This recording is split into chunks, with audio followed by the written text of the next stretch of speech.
Mulher idosa é arrebatada ao inferno. Testemunho de Dulce Valdivia da cidade de Cuenca, Equador. Deixe seu like e se inscreva em nosso canal e ative o sininho. Que Deus te abençoe.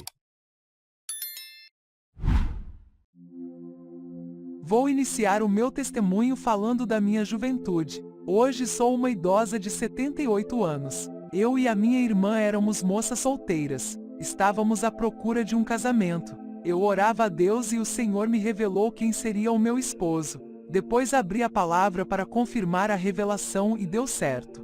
Um pastor usado orou por mim pedindo para Deus confirmar se essa pessoa era a certa. E Deus confirmou na boca do pastor. Mesmo assim, eu não me precipitei e conheci toda a vida desse servo para ver se ele é um homem de Deus. Vigiei-o para ver se dava bom testemunho de vida no lugar onde mora. Observei como ele trata os seus pais. E ainda perguntei aos seus pais se ele era um bom filho. Os seus pais disseram que ele antes de conhecer a Jesus era uma pessoa difícil, mas agora era um amor de pessoa. O tempo passou e vi com os meus olhos que ele é o esposo preparado para mim. O problema era que ele estava desempregado. Os meus pais disseram que Deus nunca iria me dar um homem desempregado para eu passar fome com ele. Quando orei a Deus, eu pedi um esposo que seja santo e nunca venha me deixar. E ele é a pessoa que tem as características daquilo que pedi de Deus. Eu não orei a Deus pedindo um empresário. A minha irmã orou a Deus pedindo um homem que tenha muito dinheiro para não deixar faltar nada.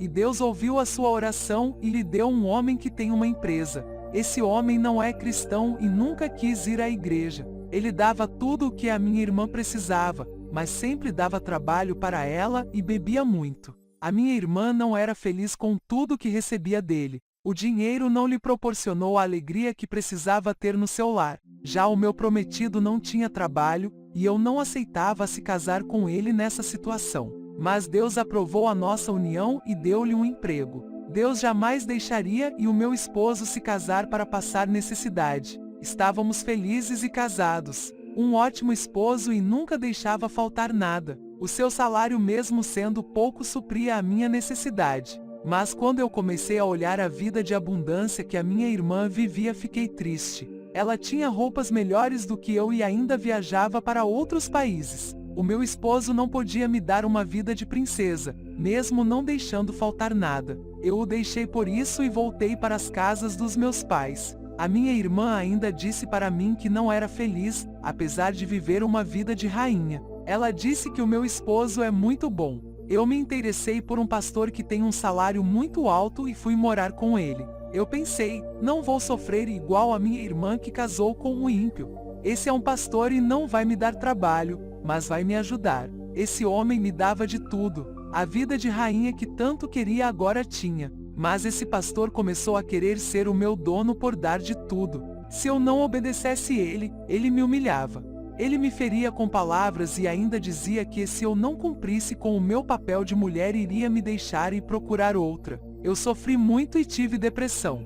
Eu falo para as moças que são solteiras, nunca escolha uma pessoa pelo dinheiro ou por aquilo que ele tem para oferecer. Não se venda, tu vale mais do que isso. Escolha um homem de Deus, Jesus sabe escolher o melhor para você. Eu pedi para Deus um homem que lhe serve. Ele me deu, mas eu joguei fora e escolhi outro. Agora, por causa dessa escolha errada, estava pagando um alto preço. Eu descobri que esse pastor era divorciado 2 vezes. Ele não queria casar comigo, pois não tinha certeza de que iria dar certo e com medo de divorciar mais uma vez, não se casou comigo e ficamos morando juntos. Moças solteiras, quando Deus prepara uma pessoa da parte dele, não se preocupe com o financeiro, Deus sabe prover na hora certa. Desempregado ele não fica, Deus vai prover emprego e tudo. Eu sempre fui uma mulher de oração e nessa situação eu clamei a Deus e ele me ouviu. O meu esposo que Deus preparou estava em casa sozinho à minha espera. Eu pedi perdão para ele com lágrimas nos olhos. Eu pratiquei o adultério e ele tinha todo o direito de não me aceitar mais como a sua esposa, já que escandalizei o seu ministério. Ele me aceitou como a sua esposa. Amós fez a mesma coisa, aceitou a sua mulher adúltera. Eu tinha pedido para Deus um homem que nunca me deixasse, e ele é essa pessoa. Anos se passaram e tivemos filhos.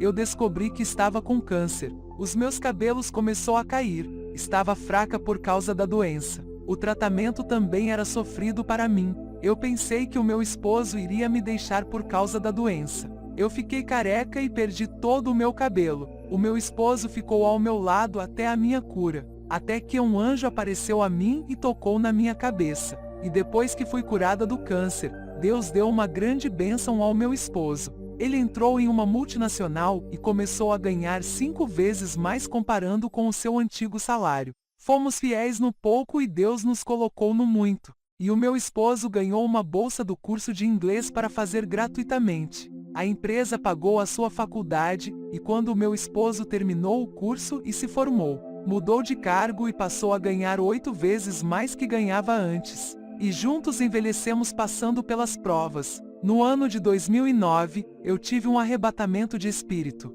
Foi o único dia que vi o rosto de Jesus. Estava orando há 15 dias sempre da meia-noite. A minha alma desceu em uma escuridão sem fim até chegar ao lugar de trevas. Comecei a caminhar desesperada e perdida por esse lugar. Caminhando eu vi fogos vermelhos saindo do chão.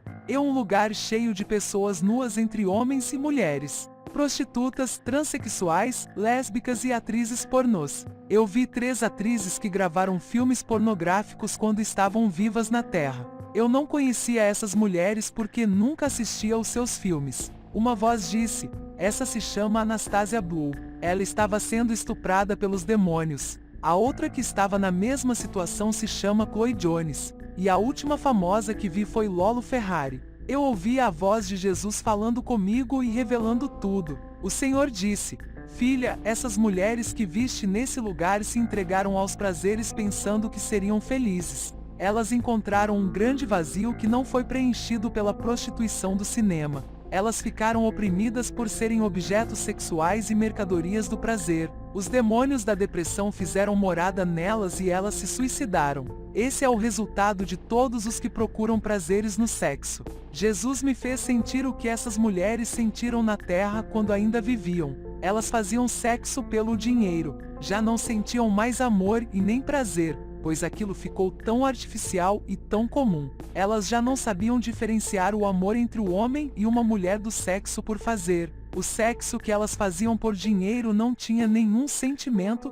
e era algo mecânico e comum. Elas queriam sentir o amor e ser amada, mas o cinema não podia lhe dar isso. Grande preconceito da sociedade, elas sofreram por fazer o que fazem e mostrar os seus rostos na tela do cinema. Elas queriam viver uma vida normal, mas o povo as enxergava como uma prostituta de Hollywood. Essas moças sofreram muito para chegar a cometerem suicídios. Elas ficaram famosas pelos seus filmes diferente de uma prostituta comum que não mostra o seu rosto na tela de televisão. Uma prostituta de casa noturna faz os seus programas escondidos. E quando quer mudar de vida, elas viajam para um lugar onde ninguém a conhece. Uma prostituta atriz tem a sua imagem divulgada pelo cinema aos 4 cantos do mundo, tornando-a conhecida. Não importa o lugar para onde vá, sempre será conhecida por causa da televisão.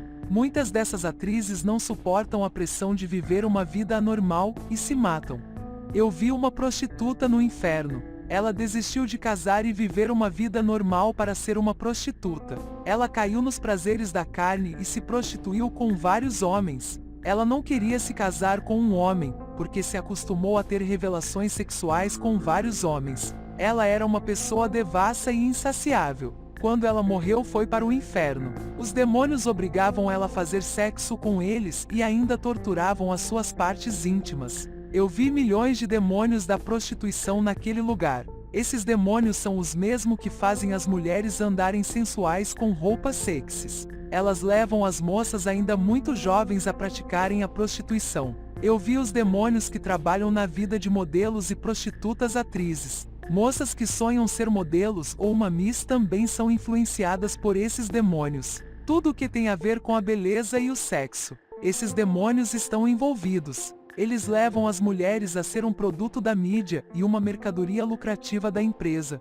Mulheres que nasceram bonitas tornam-se alvos de empresas da beleza ou do sexo. O objetivo dessas empresas diabólicas é vender a beleza dada por Deus. Esses mesmos demônios faziam as mulheres implantar silicones e fazer plásticas para melhorar as suas aparências. Empresas do sexo que vendem o corpo da mulher incluindo cinemas são satanistas e divulga a imoralidade, sodomia e depravação. A empresa de modelos também usa a imagem da mulher para divulgar a sensualidade e a beleza. Estas empresas não são honestas, eu aconselho que não trabalhe em lugares assim. São empresas que estão levando milhares de almas para o inferno. Tem empresas que são armadilhas para a morte e condenação. O dinheiro tem levado as pessoas a fazerem coisas absurdas. Mulheres que vendem os seus corpos por dinheiro têm legião de demônios habitando em seus corpos. Qualquer homem que se deitar com uma dessas mulheres torna-se uma carne só como se fosse casal.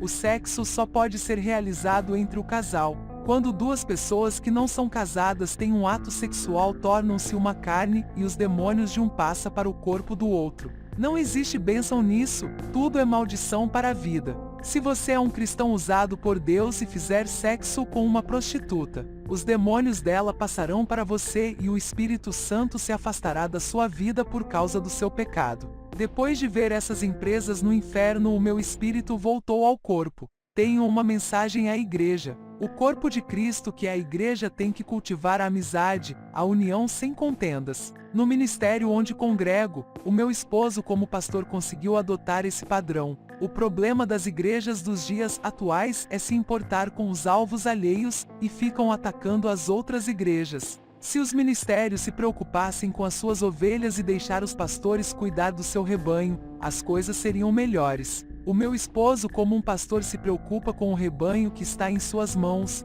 porque é deles que Jesus irá cobrar naquele grande dia. Não podemos se preocupar com as pessoas de outras igrejas se vivem o evangelho ou não. Essas almas não estão sobre as nossas responsabilidades. Não é fácil manter a união e a harmonia dentro da igreja. Tem irmãos de personalidade negativa que repelem os outros irmãos e impedem o triunfo da cooperação. O amor e a aprendizagem não reinam onde há irmãos de personalidade difícil. Digo aos pastores que mostre o seu amor, não escandalize a obra de Deus. Exortem as pessoas ao arrependimento sem usar palavras que venham ferir e manchar de propósito. O Senhor me revelou que a maioria da obra começa bem e termina mal. Igrejas no começo de suas fundações, o povo andava reto com sinceridade obedecendo a palavra. Com o passar dos anos, o rebanho deixa de seguir o evangelho e já não são sérios no caminho de Jesus. O Senhor Jesus revelou que o povo não pode se fadigar em andar na verdade e persistir no caminho ainda que venha o fracasso espiritual, isso não pode vencê-los. Igreja, não seja omissa que é o descuido, cometendo erros em seus caracteres e não deixar de fazer aquilo que é para ser feito. Muitos querem que Deus faça em seu lugar aquilo que são de suas responsabilidades fazer. Obreiros da igreja do meu esposo esperam que ele venha repreender aqueles que erraram. O meu esposo foi complacente e não discutiu com os obreiros que falharam. Ele surpreendeu a todos e ainda tolerou a falta de amor dos obreiros acusadores que esperavam uma punição severa. O meu esposo é um idoso que nunca deixou a desejar na sua função de pastor. Quando é para corrigir e aplicar a disciplina ele fez, mas punir um membro para massagear o ego do outro ou realizar o desejo de maldade que está no coração do vingador jamais. Ele procura em querer fazer o bem por completo e ser beneficente a todos. Ele ensina a pessoa a ser benevolente, a ter boa vontade de ajudar a obra e fazer o bem. Ele procura sempre fazer que o rebanho obedeça à palavra de Deus por amor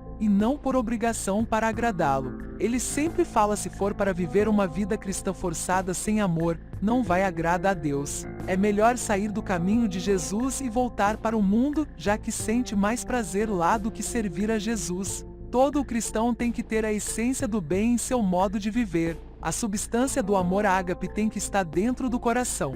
Na nossa igreja pedimos os membros para não ficarem distraídos com os visitantes e não causar descortesia, tratando com descaso. Tem cristão que não prestam atenção no que acontece na igreja, desconsidera o pregador por não prestar atenção em sua mensagem. Cristãos descuidados nem sabem se tem algum visitante, não observam quem está pregando. Como irá saber o que está sendo pregado? Como irá examinar aquela palavra se é certa ou errada por estar distraído? A igreja de Jesus tem que ser um conjunto forte. Tem que crescer espiritualmente na graça, no amor e na humildade. Os servos de Deus têm que saber distribuir o amor e a atenção igualmente para todos. Não menospreze os humildes dando mais atenção aos grandes ministros. Valorize cada ovelha que Deus colocou ao seu lado para lhe ajudar. Tratem todos igualmente, não importa que igreja eles sejam. A desunião atrapalha o trabalho de Deus em cada vida. Muitos saem de suas igrejas e vão para outras por causa do maltratamento e falta de um acolhimento. O desenvolvimento da igreja está na união.